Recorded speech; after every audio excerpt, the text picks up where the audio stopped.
Lietuva gali pasigirti jau turinti pirmąjį ir didžiausią Baltijos šalyse biodinaminį ūkį.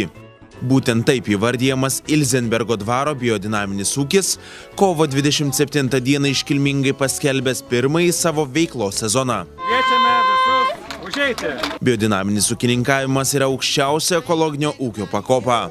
Biodinaminiams produktams keliami ypač griežti reikalavimai.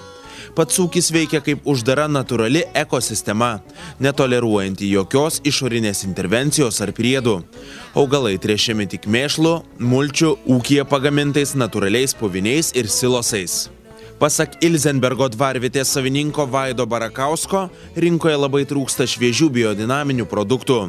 Teisingiau būtų sakyti, kad tokių produktų paprasčiausiai nėra. Mūsų ta filosofija biodinaminio ūkio, tai ir tą šiltnamį mes, kaip matot, jokių substratų, jokių ten tų technologijų nėra, tiesiog duodam žemę, duodam šilumos, saulė ir dar laistymą, reiškia, prisivedę, kad galėtume palaistyti. Tai yra tos technologijos, jos tokios, tos pačios klasikinės, kur mes, reiškia, ir iš vaikystės žinom. Nuo pat pirmojo veiklos sezono Ilzenbergo dvaro biodinaminis ūkis sveikuoliams pateiks absoliučią rinkos naujieną – biodinaminių produktų krepšelius, kurie bus atvežami tiesiai į namus.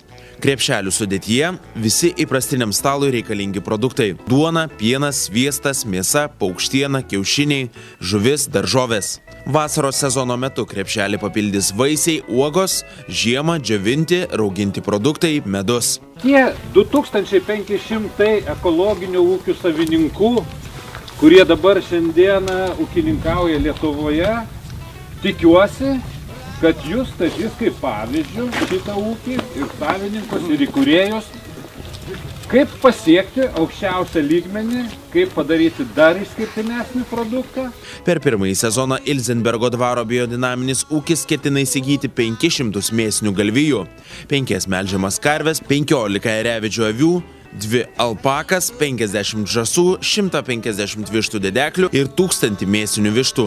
Daržams numatyta iki 5 hektarų plotas, o 1,5 hektaro dydžio sode jau auga per 500 obelų, kriaušių, slyvų, vyšnių, trešnių ir abrikosų, serbentų, agrastų, šilauogių, aviečių, gervuogių. Iš viso Ilzenbergo dvaro biodinaminiam ūkiui priklauso 463 hektarai žemės.